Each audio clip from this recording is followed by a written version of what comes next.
Right Honourable Dean Barrow, Prime Minister of Belize, Madam Yutukomani, did I say correctly? I'll try my best.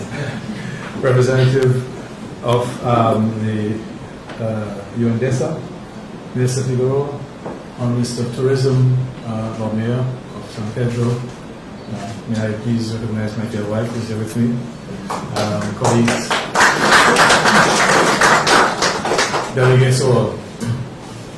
4 years ago in Samoa, the third international conference on small island developing states, SIDS, provided an opportunity to refocus the world's attention on a group of countries that present a special case for sustainable development in view of their unique and particular vulnerabilities.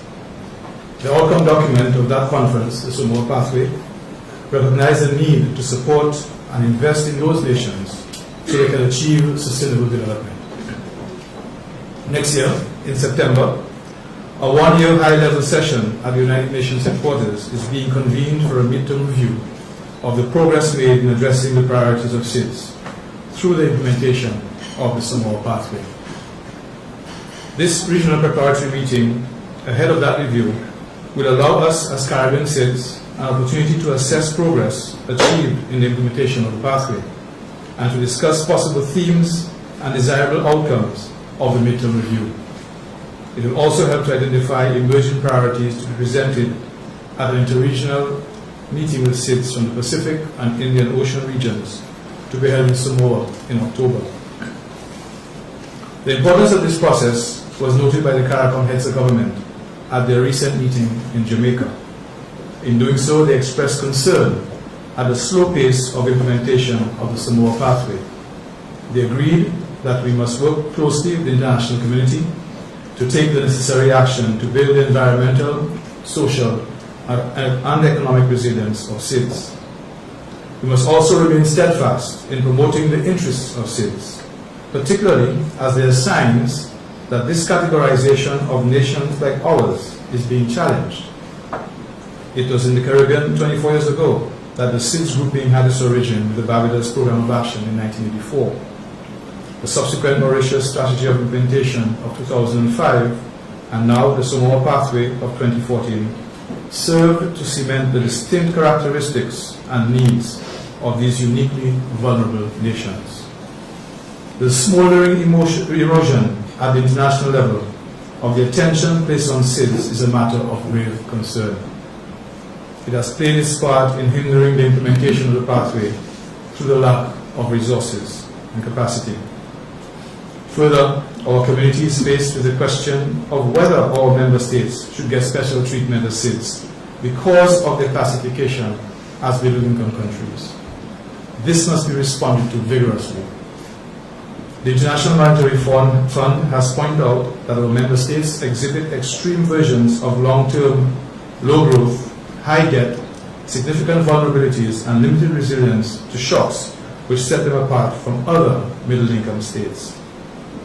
We have the experience of such a classification which has resulted in many of our member states being graduated out of access to concessional development financing.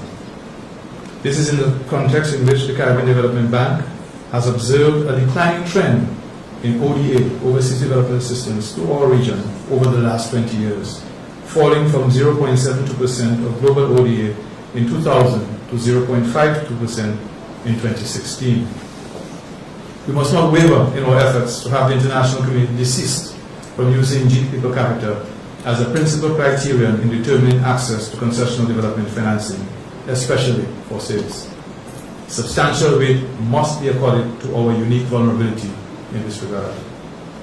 According to statistics from the United Nations Economic Commission for Latin America and the Caribbean, UNECLAC, and the CDB, two-thirds of the CARICOM countries had debt-to-GDP ratios in 2016 above the 60% threshold, generally regarded as the benchmark for debt sustainability. It must be noted that a significant portion of that debt is due to external shocks and from the reconstruction after natural disasters. We find ourselves having to constantly reinvest and rebuild in the same capital stock year after year as tropical hurricane storms come to destroy what we are investing in. It is crucial, therefore, that urgent attention be paid to reducing that debt burden. Recognition of the need for debt relief has spawned innovative mechanisms such as debt swaps for climate adaptation proposed by UNECLA, an initiative which our heads of government has endorsed in principle. This proposal calls for a Caribbean Resilience Fund, which will finance investment in climate resilience, green growth, and structural transformation in the economies of our region. Disasters in general hinder development and growth, reduce both output and government revenue, and demand high levels of expenditures on disaster preparedness and reconstruction. Indeed, the cost of damage and reconstruction sometimes reach much higher than the affected state's GDP. It should be noted that the World Bank has estimated that for every dollar spent on resilience, we save $4 on damage and reconstruction. For many of our countries, sustained economic growth is being stifled by costly reconstruction in the aftermath of natural disasters. It has been recorded that between the years 2000 and 2017, CARICOM member states suffered at least 7 disasters in which the cost of damage ranged from 33% to 226% of the affected country's GDP. Natural disasters such as floods, hurricanes, droughts, unseasonal other weather patterns, rain falling when you don't know it normally falls, are forecast to become more frequent and more intense. This is unfortunately the new normal that our cities must face. And we do so as the global focus is diminishing on the situation of cities and is fixed on achieving the Sustainable Development Goals. It is incumbent upon us to ensure that the SDGs are pursued in the context of SIDS, special circumstances including vulnerability to natural disasters, effects of climate change, small size, and limited natural resources. For us in the Caribbean, other critical issues to be addressed include de-risking and blacklisting, both of which pose threats to the financial services sector and economic activities of our member states. And this threat is real. It affects our ability to trade internationally, it affects our commerce.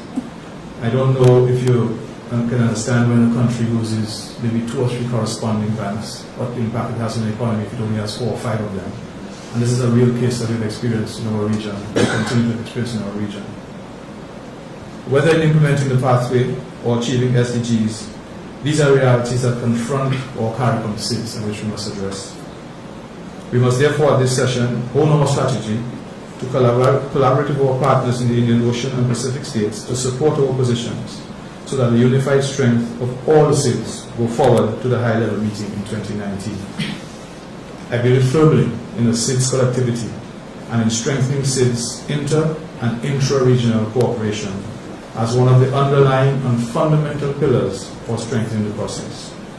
I therefore give my assurance as Secretary General of this community that I will endeavor to reach out to my counterparts in the Indian Ocean and Pacific regions to ensure that our collective influence is used to give us the best chance of a positive response to our needs as we seek to fulfill the objectives of the pathway and attain the SDGs. I look forward to the outcome of this meeting and to pursue with you our aims and objectives. I wish you all the best for fruitful discussions. Thank you very much.